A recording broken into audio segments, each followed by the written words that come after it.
So this article about Gloria Steinem was published in the spring of last year, and I want to include it. I like it because it gives us kind of a little bit of a context for feminist criticism and how in our daily culture how this makes a difference. Excuse me. Gloria Steinem, women have chick flicks. What about men? And Gloria Steinem again is a big figure in the feminist movement of the mid 20th century. She was one of the founders of Ms. Magazine, and she still does some speaking on feminist issues as well. So kind of a important voice in that discussion. So I was on a flight from New York to Seattle when a long delay on the tarmac prompted the airline to offer us a free movie.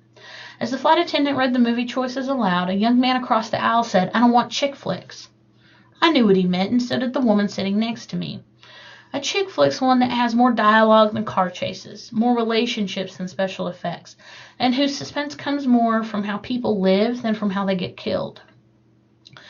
I wasn't challenging his preference, but I did question the logic of his term.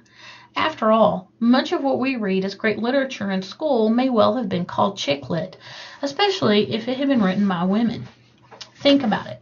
If Anna Karenina had been written by Leah Tolstoy, or The Scarlet Letter by Nancy Hawthorne, or A Doll's House by Henrietta Ibsen, if Invisible Man had been The Invisible Woman, would they have been hailed as classics? Suppose Shakespeare had really been the Dark Lady, who some people think she was. I bet most of her plays and all of her sonnets would have been dismissed as ye olde Elizabethan chick lit, and buried until they were resurrected by stubborn feminist scholars of today. Indeed, as long as men are taken seriously when they write about the female half of the world, and women are not taken seriously when writing about ourselves, much less about men in public affairs, the list of great authors will be more about power than talent, more about opinion than experience. Still, this wasn't the problem of the guy on the plane. He was just trying to find a movie he wanted to watch. His chick flick label might have helped him avoid certain movies, but shouldn't he have a label to guide him toward a movie he actually liked? I realize the problem began with the fact that adjectives are mostly required of the less powerful. And this is one of the most interesting points of this article, I think. Thus, there are novelists and female novelists, African American doctors but not European American doctors, gay soldiers but not heterosexual soldiers, transgender activists but not cisgender activists. As has been true forever, the person with the power takes the noun and the norm, while the less powerful requires an adjective. Thus, my fellow passenger was left only half a guide. Bias is, as always, unfair to everyone. Inspired by the blood and guts monosyllabic war movie that had taken us off the tarmac and into the air, I realized the answer by the time of arrival. The opposite of a chick flick is a blank flick.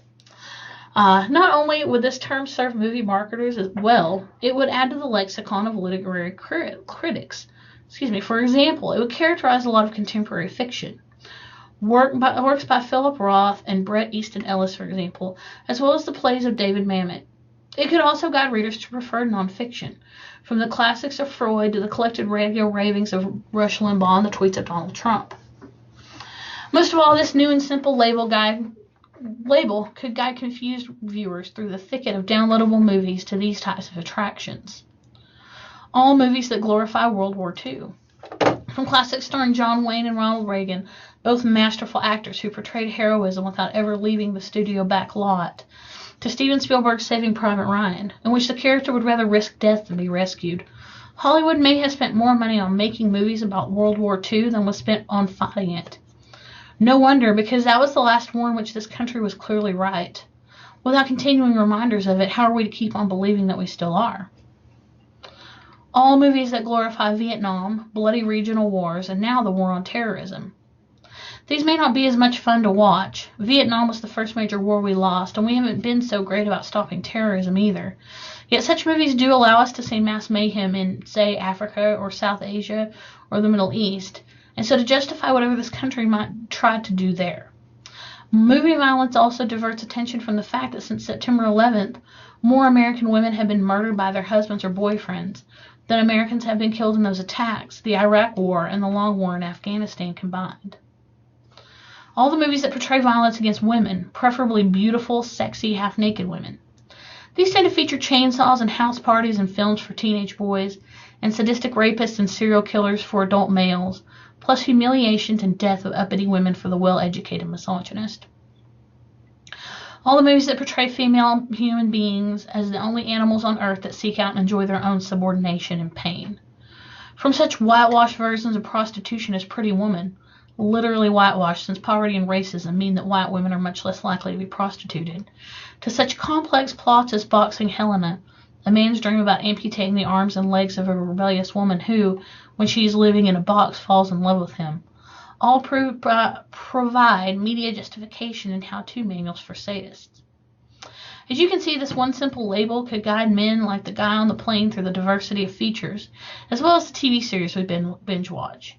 It could also help women and empathetic men to know what to avoid. However, I'm just optimistic enough to believe that if the young man were to experience a derisive adjective himself, he too might feel limited and gradually explore beyond it. Then, a woman-directed war movie like The Hurt Locker could show him that close-up combat was not as simple as it was made to seem on the back lot, and the latest in the Star Wars franchise could make him cheer a female heroine. He'd also be rewarded by such irresistible movies as Hidden Figures, about 3 African-American women whose brainpower fueled the American space program, or 2 such universal stories as The Lost Boys and Found Men in Lion and Moonlight. These meet the chick flick entry-level test of being more about people than special effects, more about relationships than chases. And in the Academy Awards season that just closed, which would have been the last one, all 3 went a long way toward ending the division of human beings into the powerful but made-up categories of race and gender.